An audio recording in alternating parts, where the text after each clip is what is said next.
नमस्कार, मैं हूं सौरभ तिवारी और स्वागत है हमारे खास प्रोग्राम सत्ता के महासंग्राम में। आज हम बात करेंगे बिहार की राजनीति का। 2005 की कहानी 2020 में एक बार फिर से दोहराई जा रही है।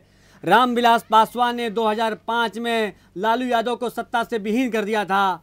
अब क्या चिराग पासवान 2020 में 2005 की कहानी दोहराने जा रहे हैं? इसी मुद्दे पर बात करते हैं। हमारे साथ वरिष्ठ पत्रकार मुकेश कुमार जी, स्वागत है आपका। धन्यवाद। मुकेश जी, पिताजी ने 2005 में लालू यादव को 15 साल सत्ता में थे, उनको बाहर कर दिया। बिल्कुल। मनमोहन सिंह की सरकार में मंत्री थे, दोनों लोग मंत्री थे, लेकिन अकेले चुनाव लड़ा था। बिल्कुल। चिराग पासवान भी वही कर रहे हैं कहानी। क्या कहेंगे इस पर आप? बिल्कुल, आप सही कह रहे हैं कि इतिहास अपने आपको जो है इतिहास दोहराता है, तो यहाँ भी लग रहा है इतिहास दोहरा रहा है। पिछली बार लालू यादव थे, इस बार नीतीश कुमार हैं। और वैसे भी बिहार की राजनीति नहीं, केंद्र की राजनीति में कहते हैं कि जो पासवान जो है वो मौसम वैज्ञानिक है, वो समझ जा रहे हैं कि पहले ही से उनको अंदाज़ा हो जाता है कि क्या होने वाला है। और जितनी समझ उनको बिहार की राजनीति की है, मुझे लगता है कि उनके साथ के ये सारे नेता जो हैं, रामविलास पासवान जी के साथ के नेता हैं, सब एक ही जेपी आंदोलन से खड़े हुए नेता हैं। और जितनी पकड़ और जितना अंदाज़ा सटीक बैठता है रामविलास पासवान जी का, मुझे लगता है कि उतना सटीक अंदाज़ा बिठाने में ये लोग अभी जो है उनसे सीखना पड़ेगा रामविलास पासवान से। इसलिए मुझे लगता है कि ये मास्टर स्ट्रोक है इनका। और जिस तरीके से जिस अंदाजे को लेकर के उन्होंने ये फैसला किया, ये अंदाज़ा जो है बिल्कुल जो है निशाने पे बैठता दिख रहा है। रामविलास पासवान का एक लंबा अनुभव, लंबा करियर, 50 साल हम कह सकते हैं। बिल्कुल। और चिराग पासवान अभी अपने पिता के छत्र छाया में है, अभी बहुत कुछ करना अभी उनको शेष है। बिल्कुल। तो जो उन्होंने जुआ खेला है अकेले लड़ने का, क्या आपको लगता है? आप बिहार की राजनीति में काफ़ी करीब 25 साल से आप भी देख रहे हैं, क्या लगता है कि इस बार सफल हो पाएंगे? मौसम वैज्ञानिक कहे जाते हैं, क्या सफल होंगे मौसम वैज्ञानिक इस बार? बिल्कुल बिल्कुल। आपने जो शब्द यूज़ किया, जो जुआ खेला है, मुझे लगता है कि ये जुआ नहीं है, ये बिल्कुल जिस प्लेयर को पता होता है फैसला, उसको अब मैं जुआ मैं कहूँ जो एक अच्छे रणनीतिकार है। और जो राजनीति में क्या होता है, अगर आपकी रणनीति सही है तो आगे की चीज़ें आपको दिखने लगती है इस तरीके से। तो अपने पुराने अनुभवों से लोग आगे की चीज़ को सेट करते हैं। मुझे लग रहा है कि रामविलास पासवान जी का जो अपना पुराना अनुभव है, उस अनुभव के आधार पर उन्होंने ये फैसला ज़रूर चिराग पासवान को आगे करके लिया गया है, लेकिन फैसले जो हैं वो सारे रामविलास पासवान के हैं। और उनका अनुभव, उनके चिराग पासवान के हर एक फैसले में रामविलास पासवान जी का जो एक्सपीरियंस है, पॉलिटिकल एक्सपीरियंस, वो बिल्कुल दिख रहा है। और जो चुनाव होने वाला है 2020 का, उसमें बिल्कुल जो 2005 वाली जो स्थिति आपने की, वही चीज़ होगा मुझे लग रहा है। क्योंकि देखिए, एंटी इनकम्बेंसी जो है, जो नीतीश कुमार जी के खिलाफ जो एंटी इनकम्बेंसी है, उसका फ़ायदा आरजेडी को नहीं मिले, विपक्ष को नहीं मिले, इसके लिए एक पॉकेट की ज़रूरत थी वहाँ पे। जो एक पॉकेट हो जहाँ पर जिनको नीतीश से भी एंटी इनकम्बेंसी है, जिनको लालू से भी नाराज़गी है, और वो बीजेपी अलग नहीं हो सकती जेडीयू से, तो आखिर वो वोटर जाए कहाँ?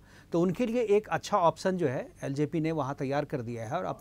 और देखिए, रणनीति उनकी क्या है कि जहाँ पर एंटी इनकम्बेंसी है, जेडीयू के खिलाफ है। अभी देखिए, जो खबरें भी आ रही थी हम लोगों के पास कि जेडीयू के विधायक मंत्री जहाँ जा रहे हैं, उनको वहाँ पर लोग भगा दे रहे हैं, जनता उनको जो बिल्कुल टॉलरेट नहीं कर पा रही है। तो ये सारी चीज़ें जो है, यही तो एक्सपीरियंस है। जो आप उस घटना को एक खबर की तरह ले रहे हैं, लेकिन जो दूसरी राजनीतिक पार्टियां हैं, रामविलास पासवान जैसे जो नेता है, उन्होंने उस घटना को काफ़ी गंभीरता से लिया। देखा कि जनता में जो रोष है, उस रोष का रिफ्लेक्शन जो है वो कहाँ पे होगा। तो उसके लिए उन्होंने अलग फैसला कर लिया कि अगर आपको सरकार से नाराज़गी है, अगर आपको नीतीश कुमार से नाराज़गी है, तो हम आपके साथ हैं। और इम्प्रेशन ये है कि अगर हम आपके साथ केवल नहीं है, हम जो आपके साथ हैं, इसका मतलब ये है कि बीजेपी भी आपके साथ है, क्योंकि वो एनडीए से अलग नहीं है। देखिए, मैं वही कह रहा था कि जब हम लोग खेल खेलते थे तो कहते थे कि मिल के खेल रहे हैं। हाँ। जो हमारे विरोधी हैं। हाँ। तो वही कहानी आज बीजेपी को आज दिखाना पड़ेगा कि हम जो इक्वल जेडीयू के साथ हम ही हैं। बिल्कुल, जितना भी दिखा दे, जैसे आपने कहा कि वो चुनाव आयोग में जा रहे हैं, इसको लेकर के कुछ करें, कितना भी कुछ कर ले, बिहार की जनता जो वोट डालती है बहुत ही मैच्योर है। आप पॉलिटिकली तो इतना मैच्योर है, जो आप दूसरे प्रदेश की जनता से उसकी तुलना नहीं कर सकते। तो पॉलिटिकली बहुत ही मैच्योर जनता है वहाँ पे। उसको पता है जो हम अगर एलजेपी को वोट दे रहे हैं तो वो बर्बाद नहीं होगा। वो अकेले अगर बना लें तो ठीक है, नहीं तो बीजेपी के साथ सरकार तो इन्हीं की बनेगी। हमारा वोट खराब नहीं होगा, हमारी नाराज़गी सरकार के प्रति, हम सरकार बदल देंगे, चेहरा बदल देंगे, मुख्यमंत्री बदल देंगे। तो इस बार जो है एंटी इनकम्बेंसी का पूरा फ़ायदा जो है वो एलजेपी उठाएगी। और यही रणनीति एलजेपी की भी है और यही रणनीति बीजेपी की भी है। आप नरेंद्र मोदी को काफ़ी करीब से देखा है, आपने कवर भी किया है जब वो मुख्यमंत्री थे, महासचिव थे यहाँ पे। तो क्या लगता है कि जब नरेंद्र मोदी आएंगे बिहार के चुनाव में और वहाँ प्रचार करेंगे जहाँ जेडीयू चुनाव लड़ रही है, और इस बात को कहेंगे कि जो हमारा मुख्य एलआई है वो नीतीश कुमार हैं। हमारे नाम के लोग सहारा ले रहे हैं। बिल्कुल बिल्कुल बिल्कुल सही कह रहे हैं। ये कन्फ्यूजन होगा और जो मोदी जी हैं, चाहे बीजेपी के और भी जो दूसरे स्टार प्रचारक अमित शाह जी, नड्डा जी हैं, ये सब लोग प्रचार तो करेंगे नीतीश के साथ, मंच भी शेयर करेंगे, लेकिन एक जो इंडिकेशन होता है ना बिटवीन द लाइन जो है, वो जनता बिटवीन द लाइन पढ़ लेती है। आखिर जहाँ पर जेडीयू का प्रत्याशी है, उस प्रत्याशी के खिलाफ जनता में नाराज़गी है और वो लालू को वोट देना नहीं चाहती है, तो वहाँ बीजेपी का ऑप्शन तो है नहीं, क्योंकि वहाँ पर अगर जेडीयू है तो बीजेपी नहीं है, तो फिर जनता वोट कहाँ देगी? डेफिनेटली वो एलजेपी को जाएगा वो वोट।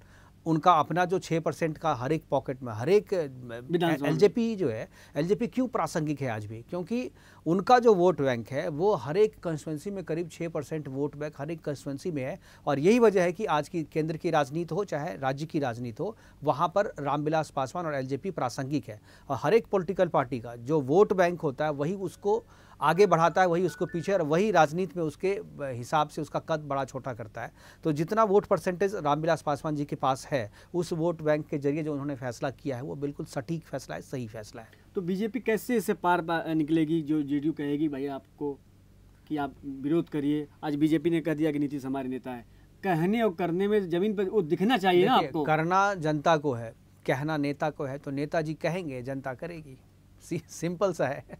क्योंकि अब जाकर के बीजेपी हर एक जनता को मजबूर तो नहीं करेगी ना कि भाई एलजेपी जहां हम नहीं है वहां पर तुम जेडीयू को वोट दो, नहीं देगी। जनता बेवकूफ़ नहीं है, बिहार की जनता जानती है जो कब कहाँ क्या डिसीजन लेना है, और इस बात को नीतीश जी भी जानते हैं।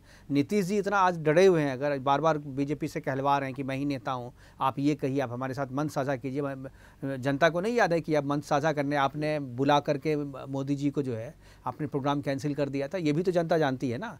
तो जनता सबक सिखाने का टाइम खोज रहे हैं। मुझे लगता है कि जनता के पास एक सबक सिखाने का टाइम है, और इसमें बीजेपी की नाराज़गी भी नहीं है, क्योंकि बीजेपी के दोनों हाथ में लड्डू है। चाहे नीतीश को वोट पड़े चाहे एलजेपी को वोट पड़े, जाना वो बीजेपी के खाते में है। तो इसलिए बीजेपी निश्चिंत है, जो कहेगी जेडीयू उससे वो करने को तैयार। बीजेपी के सारे नेता मन साझा करेंगे, लेकिन जनता है बेवकूफ़। मुकेश जी, एक सवाल मेरा और है कि आज चाहे बिहार के किसी भी आप चौराहे पर चले जाइए, चाय की दुकान चले जाइए, पानी दुकान चले जाइए, ये चर्चा हो रहा है कि 2010 में जो नीतीश ने अपमान किया था, मोदी का थाली खींचा था, 2013 में अलग हुए थे, उसका बदला ये नरेंद्र मोदी और अमित शाह लेके रहेंगे, ये जनता कह रही है। बिल्कुल कहेंगे, जरूर ये बदला बीजेपी का होगा, लेकिन जवाब जनता देगी, बदला जो जनता लेगी। और इसलिए ये अंदर खाने जो है वो आप भी समझते हो, आप भी इतने दिनों से बीजेपी कवर कर रहे हो, सारे नेताओं के साथ उठते बैठते हो, अंदर खाने क्या बातचीत हो रही ये भी आपको पता है, और जो प्रेस मीडिया के सामने जो चीज़ बातें हो रही वो भी सबको पता है। तो ये बातें किसी से नहीं छुपी है। जनता भी इस बार जो है बदला लेके रहेगी, और एंटी इनकम्बेंसी का जो खतरा जो बीजेपी को लग रहा था, उसके लिए जो ये रास्ता निकाला है। इसलिए मुझे लगता है कि ये बीजेपी की ही रणनीति है। मैं बार बार यही कहता हूँ कि एलजेपी का अलग जाना अकेले, अगर बीजेपी सही में सीरियसली गंभीर होती, आज तक कभी एलजेपी पे कड़ा बयान उन्होंने नहीं दिया, और देंगे भी नहीं। और क्यों देंगे? क्योंकि टेक्निकली जो ये कह रहे हैं कि भाई आप नेशनल अलायंस से निकाल दो, मुझे नहीं लगता है कि इस रामविलास पासवान अस्पताल में है, उनको आप मंत्री नहीं, नीतीश कुमार कहेंगे भी नहीं। वो भी मैच्योर नेता, वो भी चीज़ों को समझते हैं, वो जितना विरोध करना है ये चीज़ नहीं कहेंगे, क्योंकि उनको पता है ये मांग मानी नहीं जाएगी, और इससे ये होगा जो नीतीश कुमार ने कहा और बात नहीं मानी गई और उनसे उनकी बात छूटी। इसलिए मुझे लगता है कि नीतीश कुमार ये मांग करेंगे भी नहीं बीजेपी से कि आप उन्हें नेशनल अलायंस से, आप खुल करके वो कभी नहीं करेंगे। इनडायरेक्टली किसी से बुलवाया, अपने प्रवक्ता से बुलवाया, लेकिन नीतीश जी कभी, मुझे नहीं लगता है कि ये बात कहेंगे।